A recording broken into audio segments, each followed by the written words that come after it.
Olá! Já parou para pensar que existe uma espécie de estrutura secreta em tudo que a gente lê? Pois é, de uma notícia de jornal até uma simples receita de bolo, todos os textos têm um projeto, sabe? Uma planta baixa escondida. Então, vamos mergulhar nisso e descobrir como é que se decifra esse código. Essa é a grande questão, né? Não é só o assunto que muda. A própria mecânica do texto é outra. É como se eles operassem com regras completamente diferentes. Cada um parece ter um código oculto que o faz funcionar. E é justamente esse código que a gente vai desvendar hoje. E olha, a chave para decifrar todo esse mistério está numa distinção fundamental. É uma ideia que, quando a gente entende, parece que tudo se ilumina. É a diferença entre o que um texto é no nosso dia a dia e como ele foi construído por dentro. E aqui está a primeira grande revelação. De um lado, a gente tem o gênero textual. Pensa nele como a embalagem social do texto. Uma notícia é um gênero, uma receita é outro, um e-mail é outro. Do outro lado, tem o tipo textual, que é a planta baixa, a estrutura que sustenta tudo. O tipo é o motor, enquanto o gênero é o modelo do carro. E o mais fascinante é ver como essas duas coisas se conectam, sabe? Um gênero textual quase sempre se apoia em um tipo textual predominante para conseguir cumprir sua função.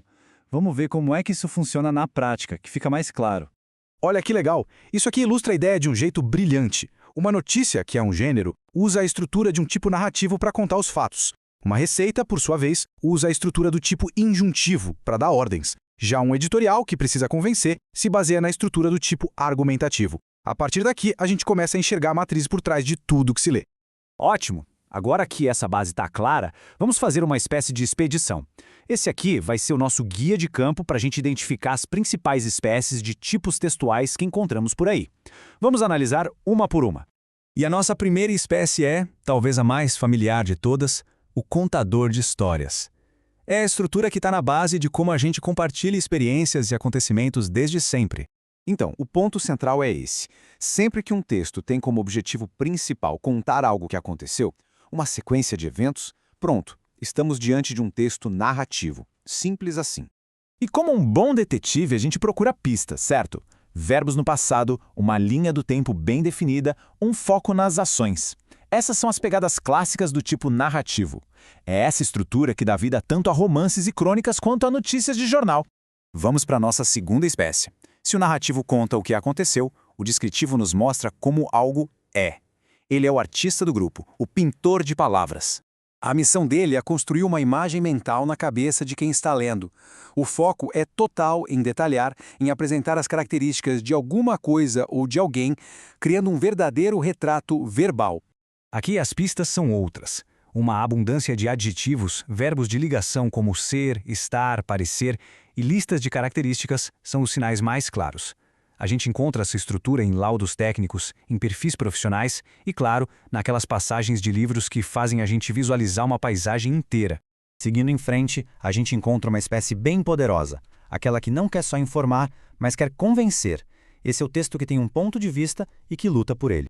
O objetivo aqui é muito claro: defender uma tese, apresentar argumentos para sustentar uma opinião e, no fim das contas, persuadir.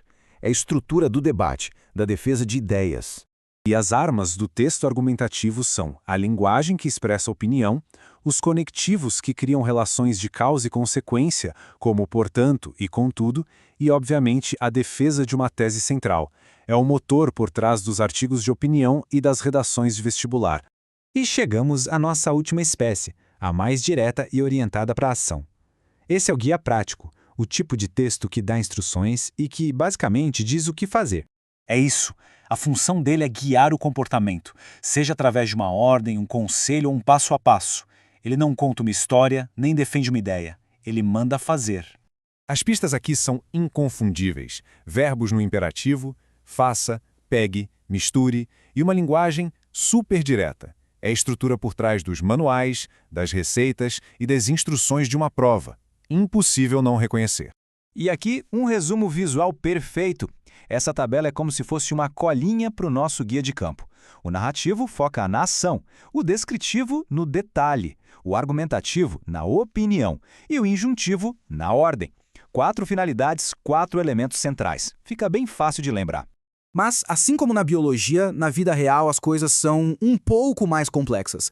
É muito raro a gente encontrar uma espécie em sua forma 100% pura. Os textos, na maioria das vezes, são híbridos.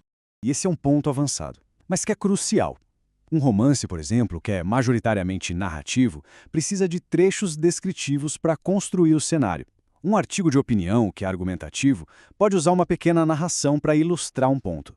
O nosso trabalho de análise é identificar o tipo predominante, aquele que define a finalidade principal do texto. Com todo esse conhecimento, já dá para a gente montar um kit de ferramentas, um guia rápido, para analisar qualquer texto que aparecer pela frente. É um processo bem simples, de 4 perguntas. E aqui está o método.